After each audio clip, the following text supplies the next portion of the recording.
I just want to encourage someone today to know that God has your back.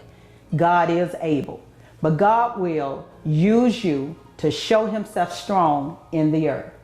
One of the things I would like to share is that my daughter, she was going to college, and for the last 4 years, we didn't know how we was going to get the money.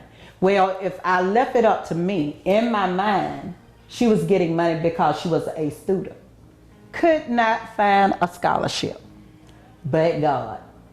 And so we went to school, and we getting ready to write this book, and it's called Go Get Your Blessing. So it'll be my daughter and myself writing the book. And I just want to encourage a parent out there who's getting ready to send your child to school, depend on God. We had to totally depend on God for $60,000 a year. And I didn't know where the money was coming from.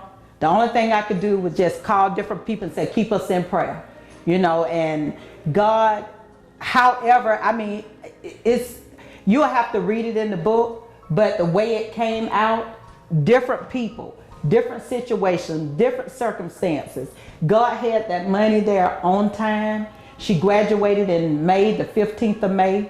And I mean, it is so amazing that God loves us so much that I didn't even have 2 pennies to rub together, but God had a cattle on a hill.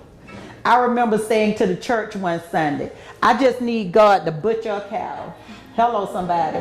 Give me some steaks, whatever he can get, so that I can come up with this money. And God came up with the money.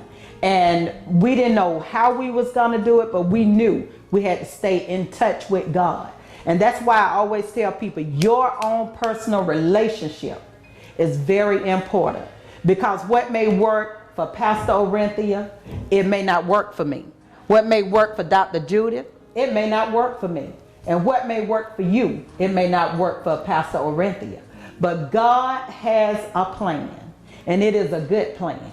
And if the first plan don't work, guess what? God has a second plan. I know a lot of people say God only give you one plan, but that's not true. In the book of Jeremiah, he said, I know the plans with an S and the thoughts with an S that I think toward you. So if one plan don't work, pull out the second plan and watch God move on your behalf and make you become the victor that he has already called you to become.